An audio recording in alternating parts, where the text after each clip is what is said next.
taking a crowd in with me, and the court will rise, and I told everyone to sit, and so they didn't get standing, and we're in the dock, and so it went through that process. So then, of course, because of that, they said that I was interfering with the court, so they refused me public access. So then I get really cross because, well, we know what's going on. Well, then I've had many court cases, which if you go to FMOTL or whatever, you'll find the court cases because we've recorded them. We've always recorded them because at the end of the day, if it's a common law jurisdiction, it's a court of record, whether it be written or recorded, but it's a court of record. The one thing they don't want to do in any of these courts is record the procedures because they know how unlawful they are. So they don't do that. So what we've done is this. I went into the one case and I've said, right, basically this is the situation. Either you think are you on your oath of office today, sir? And I always say that to them every time. Well, I don't have to tell you. Well, no, you do have to tell me. Are you on your oath of office? Because what makes him a judge and what makes me, me, and make you, is his oath of office. That's what makes him a judge. And if he's not on his oath of office, then that means he's impersonating a public official and perverting the course of justice. But the problem for him is if he is on his oath of office, or believes he is, then under the unlawful administration of an oath, Statutory Declarations 1835, Section 13, you arrest him because it's not a common law offence that you're there for. You're for council tax or motoring or whatever. So I've had several of these things happen to me, and I always record them, as I say, and you can find the information out, But I've had a recent one where I've gone to the magistrates, and they called me back 13 times because we had a lot of property in town, and I did this basically because I knew I was going to win the case. I wasn't, I'm being a little bit facetious here, really, but because they keep calling this case back, and they can't deal with it because if a magistrate's court's dealt with something, it has to go to a higher authority, i.e. an appeal process or a judicial review, and it hasn't gone there. All they do is keep hitting me with the same documentation. We want to cut your electric off. We want to cut your electric off. We want to cut, and they kept doing it. So we went, myself and Veronica Chapman, who's an expert in common law, John Hurst, who's an expert in statute law, and Roger Hayes, who's an expert in constitutional law, and I took them as my representatives, and I made a quite dramatic speech to them, saying that basically our courts have been usurped by these corporations because they're hiring the courts for the day. And they've usurped our courts, and they're being supported by these treacherous and corrupt judges who, knowing what they're doing, are doing them, and not on their oath of office. So I'm going to arrest them. And I told the judge 2 weeks before, I wrote to his legal advisor saying if he sat before me and was behaving unlawfully, then I would be arresting him on that day. And so she responded saying, your comments are noted but not accepted. Documentation available. And so then when I turned up in court, what he'd done is he bottled it, and he got 3 magistrates. Well, magistrates are just lay people. They're volunteers. Listen, man, they're just trying to do their public duty. So I unfortunately had to tell them, listen, explain the details, and unfortunately I'm sorry because I thought it was going to be Judge Morgan here. But you're going to do your job today, or I'm going to arrest you. And so the choice is yours. And well, my words, I will arrest you if you don't do your duty. So they retired. The advantage of that was after Birkenhead, because we'd had such an awakening of what happened. The advantage was when the magistrates retired to their room, the police officers, which shouldn't have even been in the courtroom really, but I mean, we're in there. We're talking to John, and they were saying, "Well, how do we process these people?" Because what we're saying is this: if you listen, it doesn't matter if there's 100 of us in the court, and there's a judge telling us that something's lawful. If we can prove that he's behaving unlawfully, the police should arrest him. Then they're not the jury, they're not the judge. They should arrest the people that they believe are breaking the law. And if it's the judge, then arrest the judge. Don't come and try to arrest us lot. Because what we're doing is completely within the boundaries of the law. And so, the man you should be arresting is the man that you're helping out of the courtroom. Well, police officers, wake up. Because if you're helping a man out of the courtroom that we're trying to civilly arrest, a civil arrest is a police arrest. The police haven't got the monopoly I'm policing the state. It's a civil arrest process. That's all it is. But if you're helping a guy escape when we're trying to arrest him, then you're guilty equivalent of what he's been, arrested for. And we've explained this to the police. And in all fairness, from my time with the police, but in all fairness, the police are genuinely beginning to understand this. And they genuinely, listen, they're being stitched up the same as us. We've got a minority of people that paying council workers 150, 200,000 pound a year. These guys couldn't get 30 grand a year on Civvy Street. Who consented to them earning that money? We certainly didn't. Where's all the money going? Oh, it's going down the back of a settee somewhere. Listen, these guys are greedy individuals, okay? We eat one meal, drive one car, live in one house, right? These are greedy individuals who are earning way beyond their capacity. They're being neurolinguistically programmed by things like common purpose into operating in the same factions together. And we got to take them to task. And this is what we are doing. So, make no bones about it. I've had, I went to court on the one day. I mean, I've had several of these cases, and I told the magistrates, unfortunately, I wanted to tell the judge, because I wanted to arrest the judge. I did want to personally, that's personal process for him. But I'm going to arrest this guy, because he's kept adjourning a case that he can't lawfully adjourn. But when the magistrates came out and they did as I'd said, so they didn't get arrested, within 36 hours, I woke up at 5 o'clock in the morning. I live in a small hamlet. I had 3 police cars and a police van at the front of my house with blue lights flashing 5 o'clock in the morning. My heavily pregnant daughter, 9 months pregnant, is wandering about the house. And I've got coppers arresting me for harassment of a council official. Well, and then when I was taken there, was a letter that I'd written 6 weeks earlier, which I recorded delivery to them. I wanted them to read it. What's wrong with it? What is wrong with that letter? There's nothing wrong with that letter. So they kidnapped me, basically. I've put them on £1,000 each fee schedule with the police of all. The coppers are fine. But who give the authorisation for me to be arrested at 5 in the morning for a letter written 6 weeks before? Who give that authorisation? Well, it ended up it was an inspector. And he obviously thinks that he's going to be a chief inspector or something, which is operating under common purpose and whatever. I don't even know what their game is. But at the end of the day, you've kidnapped me from my house for unlawfully at 5 o'clock in the morning and put me in custody. So after 12 hours, the first thing I do, and the first thing I advise everyone to do, okay, is just question things and look into things. Go on your own educational process. So when they took me into the police station, and they then put me in the interview room 12 hours later, the first thing I do, and I tell everyone to do this, right, is when I went in, is say, right, okay, I will answer any questions you want. I'm not breaking the law. I'm being a lawful geezer. I'll answer any questions you want. Right? But as long as you answer one for me then, girls, because there's 2 lady police officers, who'd been really nice to me. And they said, yes, okay, that's fine. So camera, lights, action, off we go, right?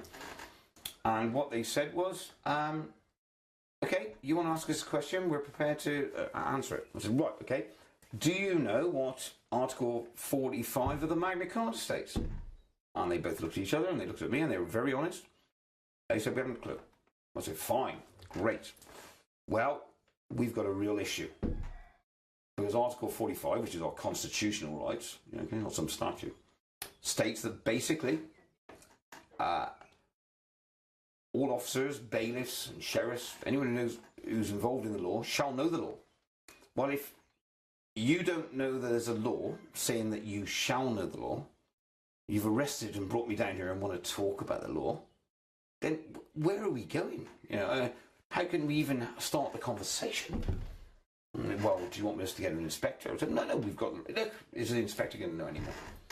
But I mean, what I'm saying is, at the end of the day, no matter which way this goes, which it is going, we're talking in intellectual Egypt and things, Middle East, whichever way it is going, we need people who are good police officers. We need people who are good judges, but what we don't need is parasitical animals that are sucking the lifeblood out of us, which is what we're getting at the moment. So, and this is what my perspective is, look, we can eat one meal, we can drive one car and live in one house, right? Look, as long as we're all content and happy, what more can we want, yeah?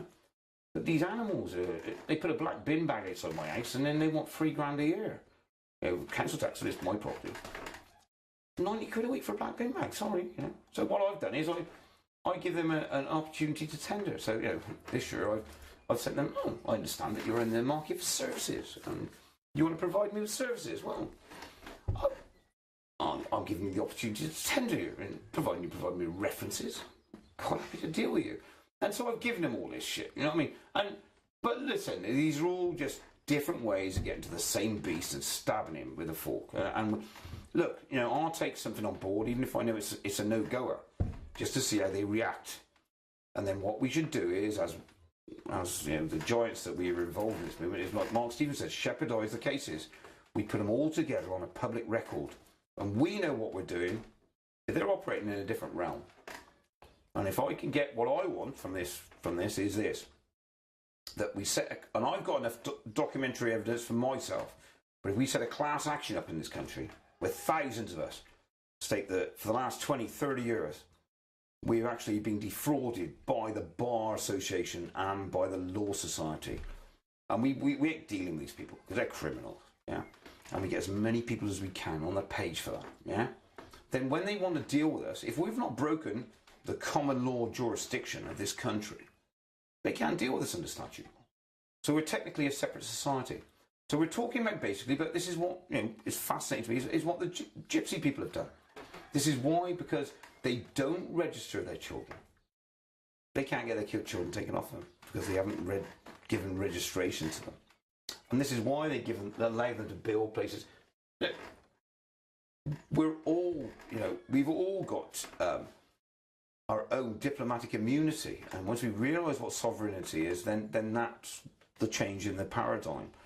And what's happening now is this: if we can get I'm not here with a list wanting people, but what I'm saying is, if we all get enough people on the same page, which we are, what we do is this: we put a class action against them organised bodies, those societies, the Law Society, the Bar Association, and we think, whoa, these people are criminals, and we've got documentary evidence proving that they're criminals. We can't deal with these statutes they're imposing upon us. We'll deal with the common law, and this is a common law jurisdiction, but the fact that I don't put my bin out on the right day and they want 100 quid, well, that's one of their rules. They're company rules. They're company rules, and we're not part of their company.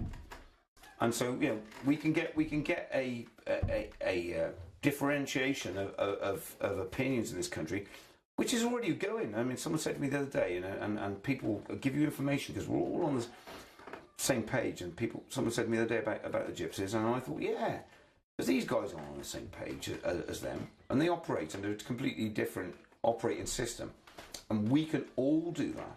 We can all do that, and if we get a big class action going, we'll work a paradigm of culture. Okay, where they operate under their statutes, say you want to abide by their rules, abide by them, fine, okay? You want to do that, you want to get the benefits off them, whatever they are, you know what I mean, for whatever you're paying out, fine. We're operating over here, okay? And don't mess with us, because every time you mess with us, we've got a common law, remedy for it. And I mean, that is a thing. We've got to respect that there are people that realise this. If you actually look in the history of it, realise this hundreds of years ago. And if you read Plato the Republic, pretty heavy reading, and Socrates and stuff, you realise that democracy is only a part of a process. It develops into tyranny, and it develops into oligarchy, and then it develops into democracy, and then tyranny, and it just goes through a process. Or probably got the wrong way around there, and that's what happens. The government that you employ, they end up sorting out their family and the army and people and civil servants. And then they start making loads of money, and then we end up like Chelsea football club owners, who've robbed the Russians or whatever by spending billions and billions of pounds on nonsense, Well, people are starving all over the world. And so that quickly evolves into a tyranny, And, I'm scooting around the edges here, but I mean, that's what you get. So read history, I mean, and the people that have actually put the cards on the table. And thank God, we had people hundreds of years ago who could see this for what it was, because it's never been any different. Modern society, hey, listen, man, the same nonsense has been going on for hundreds of years, Back to the table, right, well, where they're going is this, And, you know, we ain't talking about the possibility that things have happened hundreds of years. But the bottom line is, this is where we are now, you know. And this is why we've got millions of people march on, you know, no war in Iraq, you know, and flag wavers as far as the government are concerned. Do you know what I mean? Don't do nothing about it. You know what I mean? It ends up being a load of crap, and nobody, who cares? You know what I mean? So, you know, listen, we've got to stop flag waving, okay, and we've got to start doing something about it. And the way to do it is get education and realising that these people are stitching us. I'm challenging them. Challenge them. Listen, if I'm challenging a parking ticket for £60 and it's going to cost them £400 to get that £60 off me, okay? Is it, as a businessman, worth my interest in doing that? Well, no, of course it isn't. You write it off. But they don't. And the reason they don't is because they've got to put their foot firmly on your head. You're there, you will do as you're told. And you will find that throughout the whole process, yeah? So, you know, we're challenging them. We've got people from different perspectives of life, totally. But we're all together on the same table. And the old paradigm of, I could keep my cards close to my chest because I make loads of money out of this and I don't want no one else to know. Look, it's all that game's gone. Chuck it all on the table. You always get more. We're always getting more. And all of us together, working as we are now, and it's going very, very large, this, we're getting somewhere. And, you know, and the fact that I'm the man who said to arrest these people is irrelevant. You know, I just didn't want people. I mean, how frustrating is it when people are talking about law and winning the lawful and legal arguments of the dispute because the other guy doesn't know, and they're still getting decisions made against them. You know, you've got guys, the judges there, totally unlawfully, 4 bankruptcy hearings. 4 people going to lose their properties. I don't care. Who's he working for? He's working for them. You can always prove this. You know, I mean, like, you know, watch Mark Stevens. What happens? You go into court. Who does the judge work for? The Crown or the state? Yeah? The corporation. Who does the prosecutor work for? There's a conflict of interest. Yeah, this isn't me. There's wiser men than me have said that, and there is. So we just, you know, what we do is we dispute these things. We challenge them, and under Article 61 of the Magna Carta, which is the only constitution we've really got, you know, other than common law is the common consensus. It's our duty to challenge these people. And a democracy is created by invigorating things, you know, by challenging things. Otherwise, what are we? You know, we're in some sort of tyranny. So even if you think I'm wrong, people, you know, do your own work, challenge it, find it for yourself. It's not, you know, it's not me saying this. It's far wiser people and far greater people than me. I'm just a page on a book that's been turned, and I'll do my bit, and I'll do it best I can. If they want to send me to jail, don't think I'm frightened.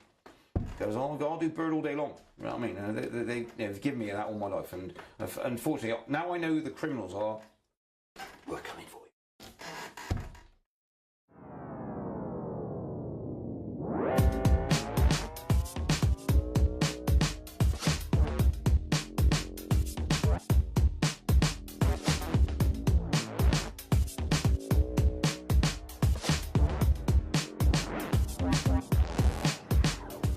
Is on his oath of office, or believes he is, then under the unlawful administration of an oath, Statutory Declarations 1835, Section 13, you arrest him because it's not a common law offence that you're there for. You're for council tax or motoring or whatever.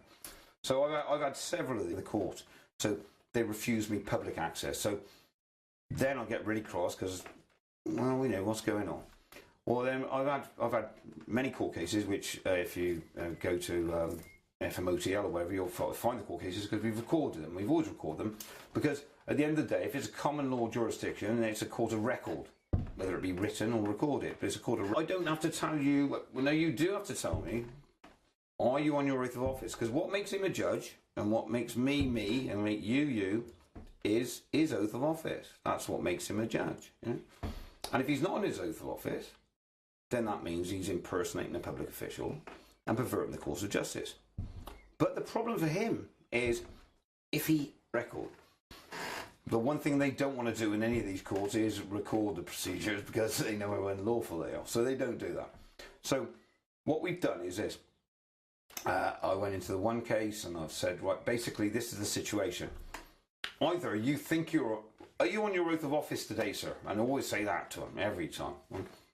Well, you know,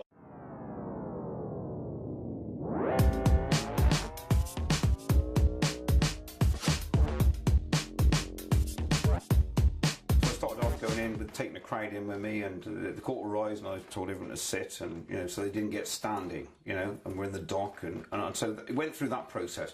So then, of course, because of that, they said that I was interfering